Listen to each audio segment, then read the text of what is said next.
Hello friends, இன்றைக்கி bank லோனை பற்றின டீட்டெயில்ஸ் தான் உங்களோட ஷேர் பண்ணியிருக்கேன். வாங்க வீடியோ போயிடலாம். ஸோ நீங்கள் பேங்க்கில் வந்து லோன் வாங்கியிருக்கீங்க அப்படின்னா உங்களுக்கு என்னென்ன மாதிரியான உரிமைகள் இருக்குது, அதாவது கடனை கட்ட முடியலை அப்படிங்கிற பட்சத்தில் பேங்க்கில் உள்ள ஏஜென்ட்ஸ் வந்து உங்களை எந்த விதமான துன்புறுதலுக்கும் ஆளாக்கக்கூடாது அப்படிங்கிற மாதிரி ஆர்பிஐ ரொம்ப ஸ்ட்ரிக்டான ரூல்ஸ் போட்டிருக்காங்க. அது என்னென்னு பார்த்துடலாம். இந்த காலகட்டத்தில் நம்ம ஒரு எமர்ஜென்சிக்கு லோன் வந்து நம்ம பேங்க்கில் எடுக்கிற மாதிரி தான் இருக்கும். அது வந்து பர்சனல் லோனாக இருக்கலாம், இல்லை வந்துட்டு ஹவுசிங் லோன், இந்த மாதிரி எந்த லோனாக வேணாலும் இருக்கலாம். ஸோ இந்த மாதிரி நம்ம லோன் வாங்கிய பட்சத்தில் சில நேரத்தில் பார்த்திங்க அப்படின்னா நம்மளுடைய பர்சனல் இஷ்யூஸ் அப்படின்னு சொல்கிற மாதிரியான, ஸோ நமக்கு ஏதாவது ஒரு மருத்துவ தேவை, இந்த மாதிரி ஏதாவது ஒரு எமர்ஜென்சியாக நமக்கு பணம் செலவாகி இஎம்ஐ வந்து கட்ட முடியாமல் போகும். அந்த சில தவணைகளை நம்ம வந்து மிஸ் பண்ணுற மாதிரி இருக்கும் பேங்க் லோன் எடுத்திருக்க இடத்துல. ஸோ நம்ம இஎம்ஐ இந்த மாதிரி தவற விடுற நேரத்தில் பேங்க்லேருந்து நமக்கு வந்து ஃபோன் பண்ணிடுவாங்க. ஸ்டார்டிங் வந்து உங்களுக்கு நார்மலாக எப்பவும் போல தான் பேசுவாங்க.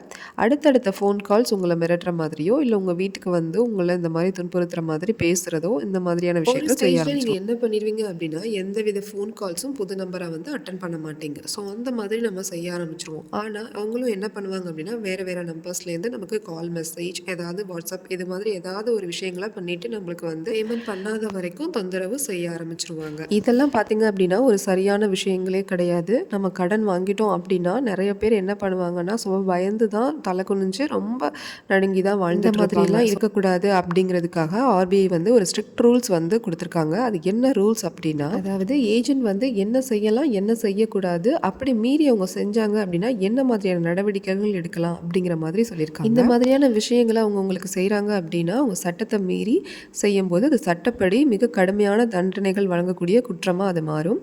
ஸோ அது என்ன அப்படின்னா, முதலாவது பார்த்தீங்க அப்படின்னா உங்களை மன உளைச்சலுக்கு ஆதியான தகாத வார்த்தைகளை வந்து பேசுகிறது, அசிங்கமாக திட்டுறது, மிரட்டல் விடுக்கிறது, இந்த மாதிரியான விஷயங்களை செய்கிறது கண்டிப்பாக சட்டப்படி குற்றம் அப்படிங்கிற மாதிரி ஆர்பிஐ கொடுத்துருக்காங்க. ரெண்டாவது உரிமை மீறலாக பார்த்தீங்க அப்படின்னா நேரம் இல்லாத நேரங்களில் ராத்திரி ஒரு 10 மணி போல் இந்த மாதிரியான அன்டைமில் வந்துட்டு உங்களுக்கு கால் பண்ணி பேசுகிறது, கால் பண்ணி உங்களை திட்டுறது, இந்த மாதிரியான விஷயங்களை செய்யக்கூடாது அப்படிங்கிற மாதிரியான ரூல்ஸும் இருக்குது. மூணாவது முக்கியமான விஷயம்னு பார்த்தீங்க அப்படின்னா உங்களை நீங்கள் வேலை பார்க்குற இடங்களில் வந்து தொந்தரவு செய்கிறது, அவமானப்படுத்துறது, இந்த மாதிரி விஷயங்களை செய்யவே கூடாது அப்படிங்கிற மாதிரியான ரூல்ஸ் மூணாவது ரூல்ஸாக. நாலாவது ரூல்ஸாக என்ன தடை செய்யப்பட்டிருக்கு அப்படின்னு பார்த்தீங்கன்னா உங்களுடைய சொத்து பறிப்பு அப்படின்னு சொல்லுவாங்க. ஸோ உங்களுடைய வண்டி வாகனங்களை நான் எடுத்துடுவேன், தூக்கிட்டு போயிடுவேன், வண்டியை தூக்கிடுவேன், வீட்டை வந்து பூட்டிடுவேன், இந்த மாதிரியான விஷயங்களையும் அவங்க சொல்லக்கூடாது. இந்த மாதிரியும் அவங்களுக்கு வந்து ரூல்ஸ் வந்து ஆர்பிஐ தடை செய்யப்பட்ட ரூல்ஸ் போட்டிருக்காங்க. அப்போ எப்போ தான் அவங்க நம்மளை தொடர்பு கொள்ளலாம் அப்படின்னு பார்த்தீங்கன்னா காலையில் 8 மணிலேருந்து நைட்டு 7 மணி வரைக்கும் மட்டும்தான் அவருங்க வந்து நம்ம தொடர்பு கொண்டு நம்ம பேசணும்.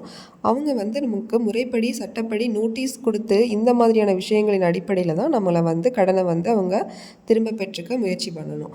இல்லை அப்படின்னா அது எல்லாமே விதிமீறலில் தான் வரும். ஸோ அப்போ வந்து ஆர்பிஐ வந்து ஸ்ட்ரிக்டான கடுமையான தண்டனைகளை அவங்களுக்கு விதிக்கிறதுக்கு வாய்ப்பு நிறைய இருக்குது.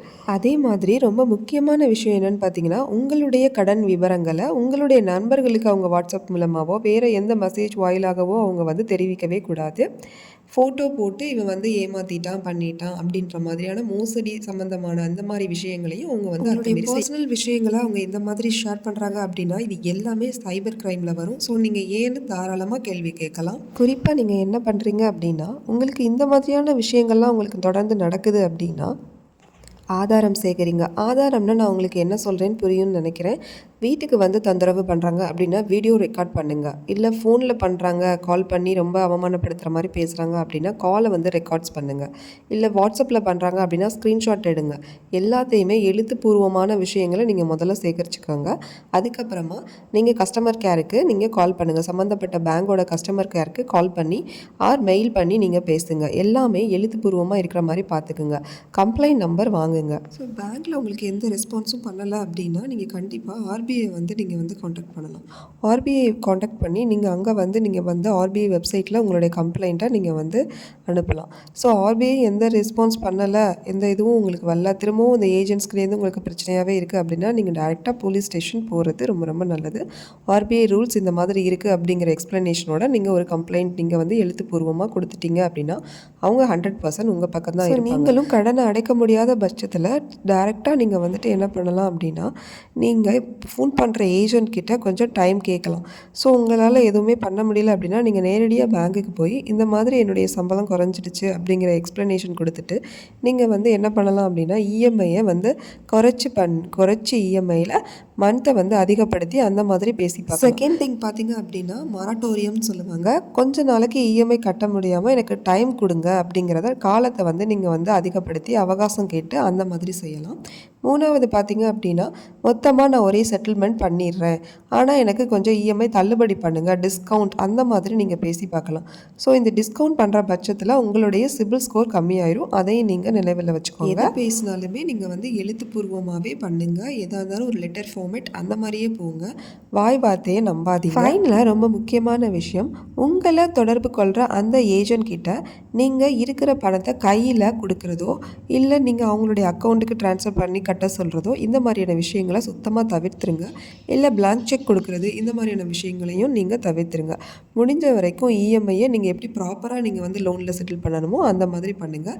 தனி நபர் ஏஜென்ட்டுக்கு கையில் பண்ணுறது செய்யாதீங்க. இதில் பார்த்தீங்கன்னா நம்ம வந்து ஒரிஜினல் டாக்குமெண்ட்ஸ் அதுக்கப்புறமா பிளாங்க் செக் இந்த மாதிரியான விஷயங்களை கொடுத்து நம்ம அவமானப்படுத்திடுவாங்களோ அப்படிங்கிற மாதிரியான எண்ணத்தில் நம்ம செய்கிறது கண்டிப்பாக செய்யவே கூடாது. கடன் வாங்குறது ஒரு தப்பு கிடையாது, கட்ட முடியாமல் போகிறது கூட ஒரு சூழல் தான். அதுக்காக நம்ம சுயமரியாதையை இழக்கணும் அப்படிங்கிற மாதிரியான எந்த ஒரு அவசியமும் கிடையாது. இந்த சட்டத்திட்டங்கள் எல்லாமே கடுமையாக ஆர்பிஐ ரூல்ஸ்லேயே கொண்டு வந்திருக்காங்க. ஸோ இந்த வீடியோ உங்களுக்கு யூஸ்ஃபுல்லாக இருக்கும். தேங்க்யூ.